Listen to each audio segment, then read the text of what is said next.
up? Welcome inside Sportstopia, Fantasy Fire and Ice, NBA edition. Your boy Corey Parson, the fantasy executive, the homie Jovan, and obviously my man, the legendary Dr. A, Steve Alexander. Jovan, what's going on, my man? How you doing today? This good old football Monday. Don't start no foolishness, Jovan. I'm not. I'm feeling good. I'm feeling good today. Glad to be back on with y'all fellas talking some basketball. But overall, I'm doing good. All right, very good. I'm glad to hear that. Doc, what's going on with you? Big Braves game tonight. That's all I really know. All right, there you go. Got a little bit of Atlanta Brave action, you know what I'm saying? Well, we are not here to discuss the NFL or Major League Baseball. We're here to discuss the National Basketball Association as we get closer to tip-off of the season. What's up? What up, MD? What's going on, everybody? So today we're going to spend some time previewing the NBA's Central Division. Right now, the team shortest odds to win the championship, and the odds are real short, is the Milwaukee Bucks. But this is also a division that features a number of teams that we think could be on the come-up this season, like the Detroit Pistons and the Indiana Pacers. Then it also has the Chicago Bulls, who will forever be the middle. And then you got the Cleveland Cavaliers trying to ascend to the next level. So pretty solid division, you know what I'm saying? Javon, I ask you first, just thinking out loud, this is really, as far as fantasy for this division, this is like Giannis, Dame, Donovan, and everybody else. Am I looking at it wrong? No, you're pretty spot on. I will also add Tyrese Halliburton into that mix. I think you got to include him for, just what he's been able to do in Indiana. Then obviously Chicago, you have the vets and Vucevic and DeRozan and Levine. I feel like this division has a lot of if you're a ton of good to solid fantasy options that can help you, win during the season, and guys that can put up points but also do a little bit of everything on the floor too. Doc, an overview of the division. Well, I mean, Tyrese Halliburton definitely belongs in that list with Giannis and Dame. I've got him in front of Giannis and Dame. So he's sort of like the guy driving that division right now. I'll tell you what, I think the Pacers are a team to watch for this year because, first of all, they got Halliburton. He's really, really good. And the fact that the Pacers were able to get him from Sacramento when nobody thought that was possible is pretty incredible. And then they added a veteran guy that I really like a lot, Bruce Brown. They got Miles Turner at center. So, I mean, there's a lot to like about the Pacers. I'm from Indianapolis. Originally, maybe I'm a little biased, but I'm usually anti-Pacer guy. But this year, I'm kind of feeling the Pacers' love. And then, like you said, the rest of the division, you got Zach LaVine in Chicago. You got a lot of young guys in Detroit. So there's a lot of interesting stuff going on here. What's his face? Who's the guy that Sacramento took in front of Luka? Marvin Bagley last night. I think preseason game had 25 points, something crazy for Detroit. So that's the other thing. Preseason basketball kind of got fired up on Sunday afternoon. It was kind of cool to have some basketball on the TV. Yep, no doubt. I think I'll try to get into something a little bit later on this week. We had other obligations television-wise last night. I want to start, Javon, with the Pistons. Last year this time, there was a lot of hype around the Detroit Pistons. I think I was talking about it with Stu earlier last week. The Detroit Pistons were the win total over was one of the more popular bets going into the season last year. Cade Cunningham gets injured. They still have some growing pains. End up getting them rid of Dwayne Casey and bringing in Monty Williams. 28.5 is the win total this year. I don't know if I'm ready to start saying, okay, this is a 30, 35 win team and go over on the win total yet. But I do think you got to like some of the young pieces. Cade, Ivy, Duran, Beef Stew. You know what I'm saying? Am I missing anybody? This is I think Monty might be able to pull this joint together. No, I agree with you. I was one of those people that had the win total last year and, put a little bit on them to make the play-in tournament. That was obviously a bad call by me, but I I do think that they could. Monty Williams, I think, is the perfect guy to lead this group. Like you mentioned, Cade, missed most of all last season, but I think it opened up room for Jaden Ivey to step in last year as the team starting point guard. And I think he kind of flourished in that role a little bit. I know he came off the bench last night, which was kind of interesting to see if he's going to be coming off the bench, this season, or if that was just a one-time thing for the preseason. But like you said, a lot of good pieces. That front court, we mentioned it, Jalen Duren, James Wiseman, who kind of played well at the end of last season, Bagley. They got a lot of pieces. Even the Thompson twin played really well in last night's game, and I think he has a ton of talent. That can, again, a guy that can do a little bit of everything. I think their win total's at 28.5. 28.5, yeah. They're gonna. I think they can get over it. It's going to be close, but it all depends on health, right? If Cade can stay healthy, then I think that this team can do something, even though they play probably one of the more tougher divisions in the NBA. Doc, who was the first player that would go off the board on this Pistons team in the fantasy draft? Cade Cunningham. And we're looking 3-4 turns, something like that. I think he's probably going to go in the third round of most leagues, and then Ausar Thompson, like Jovan said last night, hit the game-winning shot, had a big defensive play. Was all over the court. Him and his brother both are really good, and I'm not sure which one's going to be better. But when I look at this Pistons team, there's guys on that coming off that bench that we haven't even talked about, like Monty Morris and Alec Burks and Joe Harris. There's a lot going on with this team, and it kind of reminds me of where Oklahoma City was like 3 years ago. Just a bunch of young pieces that they're trying to put together. They've got too many centers. I think they've got too many big men. There's kind of log jams everywhere except at point guard. And Cade Cunningham only made it through like 7 games last year, so we still have yet to see a full season from him. So that's exciting. I just feel like the team is too young to really make a ton of noise this year. He's missed basically the first 2 seasons of his career, right? I mean, let's look at it. Let's take a look. He missed. Man, my computer is slow. He played in 12 games last year. My bad. I said 7. Don't worry about it. It's fine. And then he played in 64 the year before. So he missed about 18 games. So, but last year, he was cooking. He was 20 points, 6 boards, 6 assists. Like those are good. Those are good numbers. He can steal, block, and 3 too. So, Cade, people are gonna forget about Cade this year, but he's gonna ball out. Yeah, I think if he can be healthy and continuously play, I think you can have a pretty good fantasy asset on your hand. And I think the Pistons can really have a player that they can build around. And what about Ivy? Where Jovan? Like Ivy is where would you put him at? You know what I'm saying? Like, would you take him before or after? Like, is he getting drafted before or after Morant? Now, mind you, Morant is obviously missing 25 games. I would still wait. If you wait, you're ready to just wait for Ja. Yeah, I would take him. I would take him after Morant just because Morant, obviously when he does come back, what you're getting in him. Another suspension. Now let me stop. I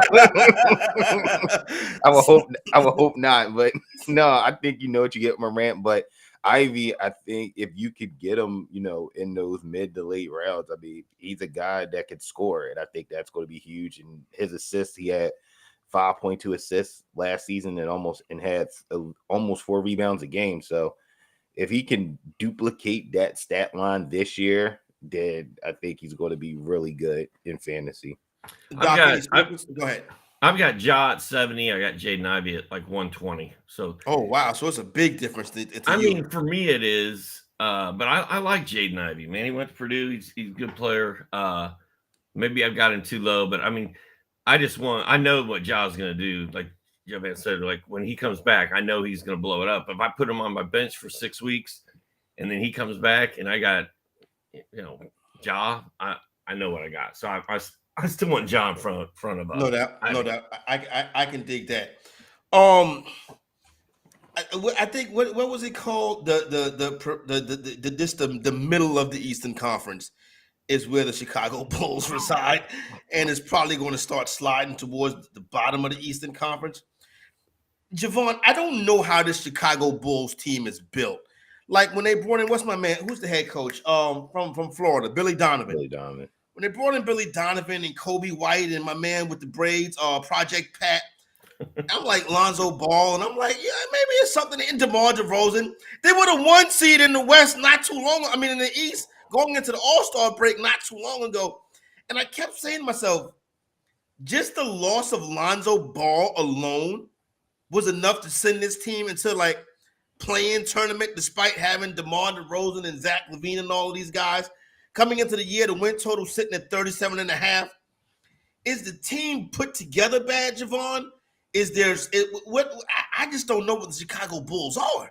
Yeah, it's the same way I feel. I feel like it's like you just have like the core three, and then it's just a collection of like everybody else. So you just try to figure out like how the pieces kind of match, right? Because I feel like you almost have like a lot of similar players, like Caruso and Javon Carter are kind of like the same guy, like defensive minded, guards. And then you have, Torrey Craig, who I think is a solid addition, but it's not nothing that's going to be, outstanding. So you're pretty much, if you're a Bulls fan, you're leaning on the core three to kind of like lift you into, the playoffs, which is it's not a hard thing to do, but it's kind of like where else are you going to get production from, right? Like you said, will Patrick Williams take that next step up this year? Because they're going to kind of need it, because like you said, you look at their bench, is not nothing like appealing that makes you say like, all right, yeah, like let's take him and kind of, roll with it. So for me, I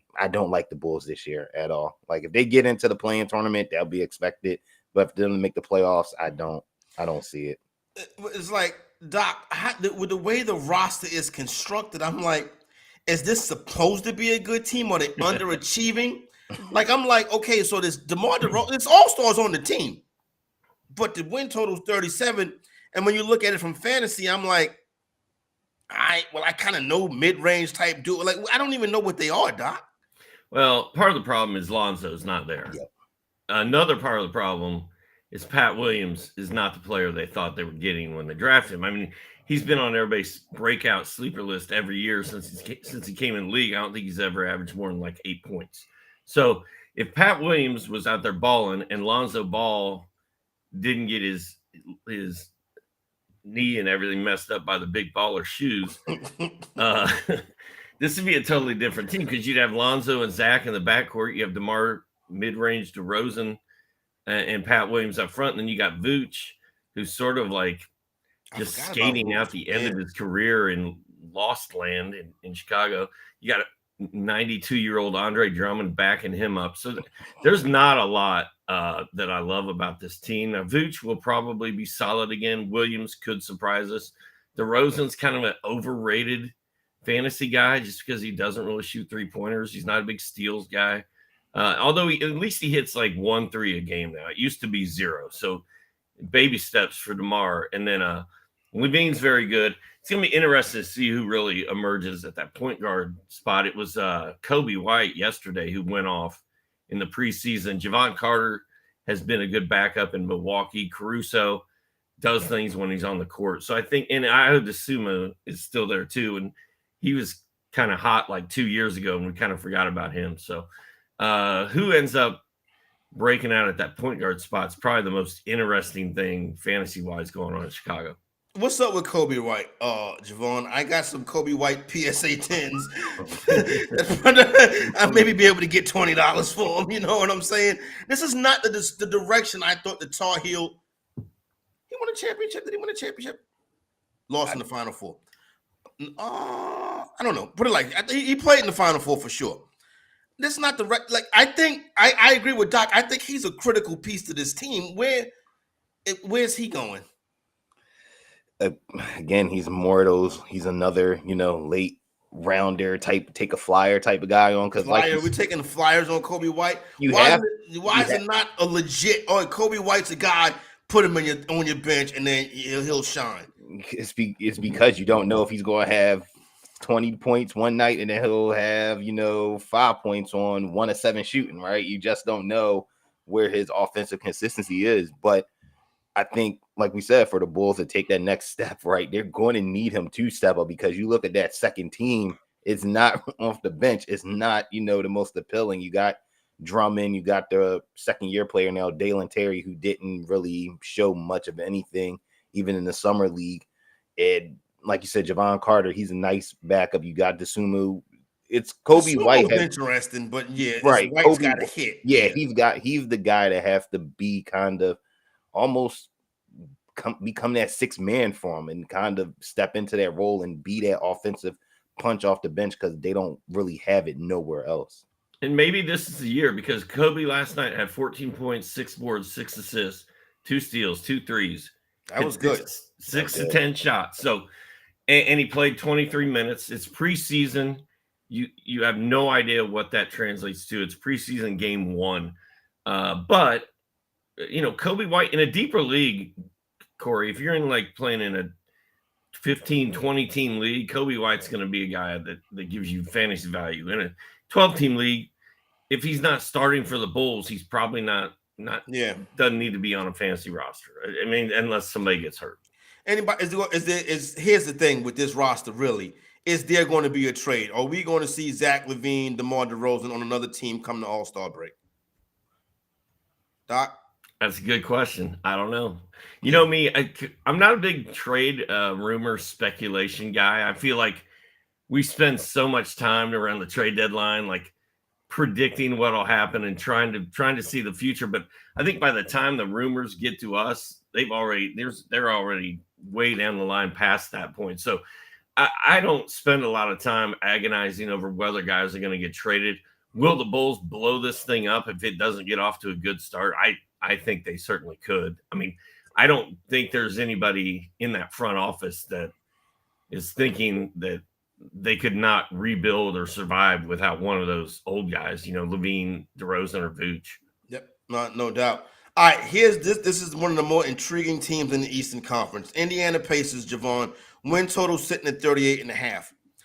I think the Pacers can be a top 4 seed in the East. I really like this team. I can do without Miles Turner and the outfits. Other than that, I love the team. You know what I'm saying? Miles Turner dressed appropriately, and I'll buy in even more. And I used to be a guy that rooted for the Knicks when I was a kid. You know what I'm saying? Now that I'm a man, I know better, Javon.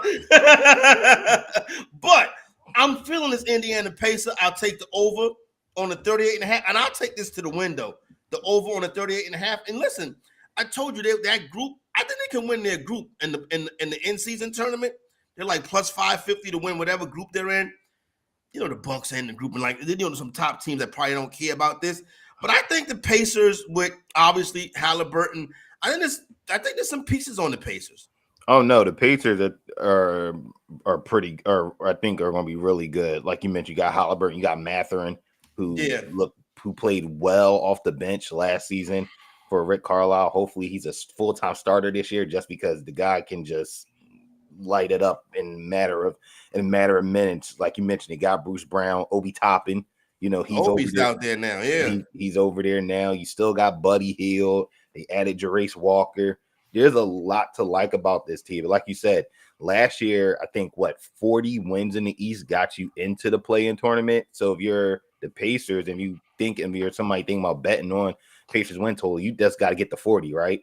So I would take that over. Then I would also probably put something down on them to participate in the play-in tournament if you don't think they can get up to that top 4 seed, because I think they're at plus 110 right now in DraftKings. So you can do that too. You can take the over and then put some down on the play-in tournament. No doubt. Hey, Doc, I like the team, and I've never really been a guy that like the Pacers, but I'm a league pass guy. You know what I'm saying? And I'll sit down here and I'll try to find undervalued underdogs. And every night it points me to the Pacers. And if Halliburton's on the court, they do not disappoint. No, and that 38, what'd you say, 38.5? 38.5. I mean, I think this is a 40 win team easily. So, Halliburton, Mathurin, you've got TJ McConnell backing up Halliburton. He's solid. You got Buddy Hield, may start, may come off the bench. I don't think we really know yet. But you got Hield, who's kind of instant offense regards to where he comes from. And then you got Mathurin who does it all. Super young, super fun. Bruce Brown, like I said, I think he's a glue guy. I think he's a guy that could really bring a lot of leadership, maturity to this young Pacers team for the most part. Miles Turner is not really that leader in the locker room that they want, and I think Bruce Brown is going to be that. So, and I like Turner. Turner had 3 blocks last night. He blocks a ton of shots. He hits a ton of threes.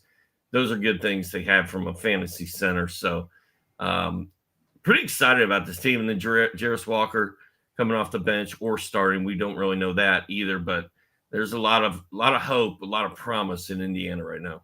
Do you worry, for fantasy purposes, Doc, do you worry about Buddy Hield's shooting percentage? Because like he can really throw a lot up there. You know what I'm saying? And sometimes I'd be like, son, would you please stop shooting the basketball? Son. I'm more worried about Terry Rozier and his crazy field goal percentage. Okay. But no, you're right. I mean, last year he was at 46. Okay. So and the year before that he was 45. Now, his last year in Sacramento was last stint in Sacramento, he shot 38%. Then when he got traded to the Pacers, it went up to 45. So that's good. Yeah, I mean, he's been pretty solid the last couple of years, and he hits so many threes. He's a good free throw shooter, and he'll get you steals. Like Buddy Hield is kind of an underrated guy in my opinion. Anybody else, Jovan, on the roster that fantasy owners should be looking at? You know what I'm saying? You mentioned Mathurin, like guys like McConnell, Nesmith, Jordan Nawa on the team, Jalen Smith from Maryland's out there. Oscar Tshiebwe, if he makes the team, interesting. Doc mentioned Jarris Walker. Anybody? I would probably say Andrew Nembhard could be somebody that could sneak in fantasy wise, but it depends on TJ McConnell. If McConnell's playing well, if he's not hurt, if he's steady, then Nembhard might not see a lot of time. But when he's played, last even in the summer league, is just one of those guys this year where it's just like he was too good to play in the summer league, so that's always a good sign. So that's another young guard that I would keep an eye out on. Nembhard and Nesmith both last year, at times they were getting picked up off waiver wires in regular fantasy leagues because they got hot and they were playing well. And it all depends on injuries with guys like that. Like you don't want to mess with Nesmith or Nembhard until somebody goes down. Buddy Hield gets hurt, you're picking one of them up immediately. Mathurin, same thing. Maybe McConnell. But those are going to be injury replacement fantasy guys. Cleveland Cavaliers last year got off hot start. You know what I'm saying? It did not end well in the postseason as they were basically ran out of their home court a couple nights by the New York Knicks. So the Cavs is one of the top teams in the East. Let's put a little bit of rest on that. But the win total is high coming into the year. Total Jovan sitting at 50.5. Obviously, you already know what it is. It's Mobley, it's Aaron, it's Darius Garland, it's Caris LeVert. I didn't even say son name yet. It's Donovan Mitchell. So there is pieces. Isaac Okoro's a guy I like too. Ricky Rubio on some catch like this, a little bit passing. Tristan Thompson just trying to stay out of trouble. But when you look at the team, I don't know if this is a 50.5. I think this win total a little bit aggressive at 50.5. But you know what you got. You got a closer in Mitchell. You got 2 big men. You know what I'm saying? So what do we think about the Cleveland Cavaliers coming into the season? I think they can, like you said, I think 50.5 is a little bit aggressive. I think they're more like a 47, 48 win team, which still isn't bad, right? In the East, that still gets you comfortably in the playoffs. Like you said, they have all the pieces. Their front court's is probably one of the better ones in the league with Allen and Mobley. They kind of complement each other well defensively and offensively. Now, I think Allen's out for a couple of weeks, so Mobley could get some more, production out of him just because, he's going to be asked to do a little bit more defensively in that front court to kind of hold things down. They did add Max Strus and George Niang, which I found was interesting. More so from the fact probably for 3-point shooting purposes, both of those guys kind of fill that void. However, I don't know what you're going to expect and get from those guys on a nightly basis. Like Niang was for the Sixers was good, and then he'll have his moments where he can't hit anything. And Strus, the same thing. They paid him like a starter but he hasn't really been a full-time starter outside of the playoffs. And even in the playoffs, his production was a little bit shaky. So I'm trying to see how those two are going to fit into the puzzle, because outside of those, you know what you're going to get from Mitchell. You know you're going to get from Garland. LeVert, again, is another guy up and down. You don't know what you're going to get, but when he's on, he's on. So this Cavs team is a good solid team. Not 51 win-ish team, but a good 47-48. What do you think of the Cleveland Cavaliers, Doc? 50.5. I mean, we're not even, don't worry about the 50.5 so much, but give us a good fantasy breakdown on this team. I mean, if they're healthy, they're going to be good. Darius Garland and Donovan Mitchell is one of the better backcourt duos in the East and really the whole league. Mobley and Jarrett Allen, both very solid. I kind of thought Mobley was going to break out a little more than he has. He's like 16-9 the block. I was hoping for a little more, but then Jarrett Allen does a lot of stealing stats from Mobley, so it makes that kind of tough. And last year we had Ike Okoro in there at small forward, and this year we got Max Strus or Karis LeVert.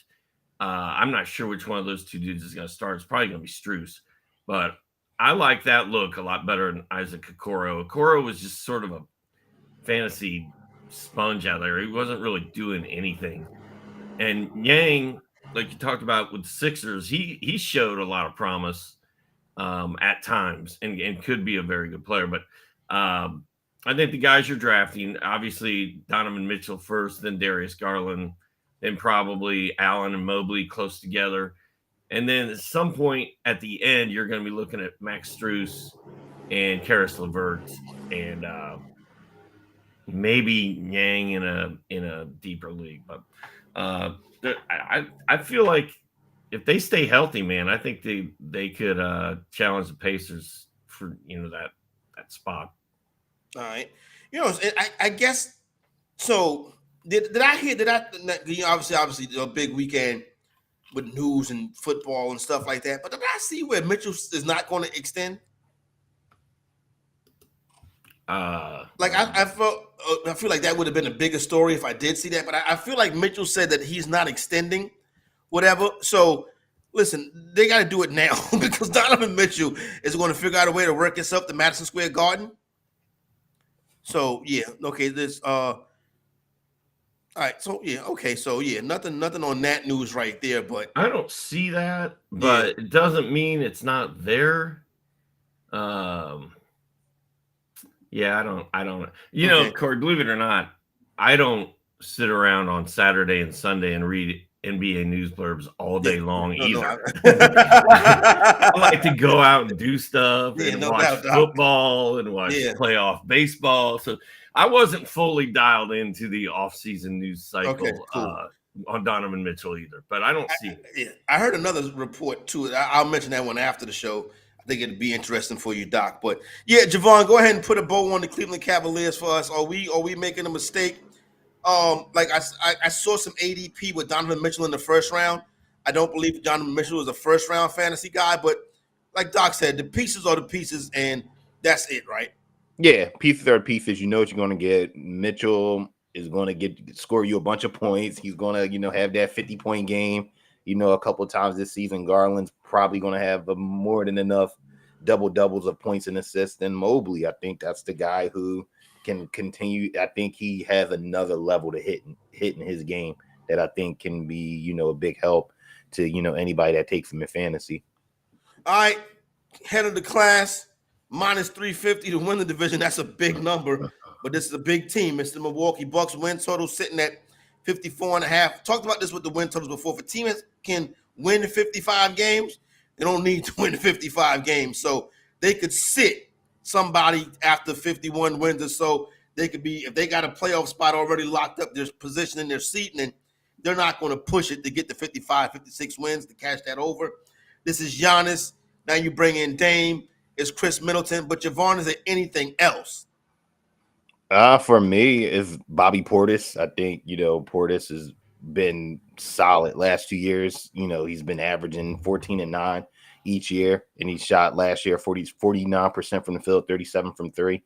I think, he's always a consistent guy that you can lean on fantasy, DFS, even betting on his props. You can always, depending on the matchup, you can always get consistency from him. And Marjon Beauchamp, I know he's probably an off the radar type of selection, but I feel like coming off that bench, second team, they're going to be looking for someone else to kind of step up and bring some production. And I think he could do it. Summer League, I thought he played well. And then yesterday in first preseason game had 18, 9, and 3. I think, he didn't do much in his rookie year, splitting time, playing down in the G League. But I think this year he could be give him some production off the bench as a second-year player. That's interesting stuff right there, Doc. I didn't really mention. I know I'm not too familiar with Beauchamp's game. Yeah, I mean, it's not going to be a guy you are going to be targeting in fantasy. A guy you are going to target in fantasy that we haven't talked about is Brook Lopez. Yes, the Lopez brother. Yep. 3-point shooting specialist that went from 0.0 career 3-pointers in 2016 to 1.8 in 2017. Like, that's one of the most remarkable and dramatic things I've ever seen was Brook Lopez. Because you hear about big men all the time. Oh, he's shooting threes this year. We're going to have him. He's got the green light. He's going to start banging threes. It never, ever happens. And for some reason, Brook Lopez just decided to start launching in 2016, 17. And now he's good for almost 2 a game. So that's kind of fun. And even though he's been in the league for 1,000 years, he still last year was 16 points, almost 7 boards, 2.5 blocks, and 1.7 3-pointers. Like, you can make fun of Brook Lopez all you want, but that guy he's still going to be effective again this year. So that's a guy that I think is more important to that team than most people probably give him credit for.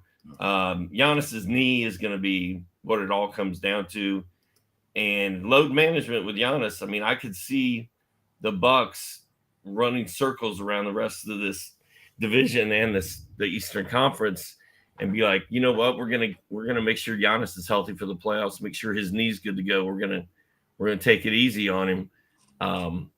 So that will be interesting. But I think the key probably for me is, can Chris Middleton come back from that injury and be the old Chris Middleton? Because we never really saw the old Chris Middleton last year, and that's kind of a big deal.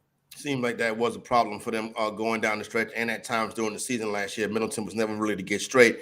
Jovan, when we go into April and into the playoffs, into May and stuff like that, the Milwaukee Bucks will be the top seed in the Eastern Conference. I would have to believe so. I think last year it came down to them in Boston. It was like separated by 1 game. I could see the same thing happening this year with Boston, adding Porzingis and adding Holiday, but I think the Bucks should be able to take and grab that number 1 seed. Doc, you would agree? I got Boston, man. I think the taking Giroux and his defense off of Milwaukee and adding Giroux and his defense to Boston is going to be. I mean, that's a big swing, man. Because Dame don't play no defense. Dame's there to shoot threes and throw the ball around, but Drew's kind of a dog, and I think Boston. You got Jalen, you got Jason Tatum, you got Porzingis, which is weird, but Porzingis looked good in that preseason game last night. It looks like he fit in really well with those guys. He was actually working down in the paint a little bit by the rim, so I got Boston coming out in the East. All right, there you go, right there. But still, it looks like it's similar to how the top of the Eastern Conference has looked for the past couple years. So it should be a lot of fun. All right, thank everybody for rocking with us, checking us out. Central Division Preview. Don't forget, sportstopia.io is the site to go to and get all your stuff done over there, whether it's football, basketball, whatever. We got you covered. Sportstopia.io. That QR code takes you to our optimizer, getting ready for daily fantasy. So you want to go ahead and get that and get situated. For Jovan and Dr. A, is Corey Parson, the fantasy executive. Play that dramatic Sportstopia music. We out.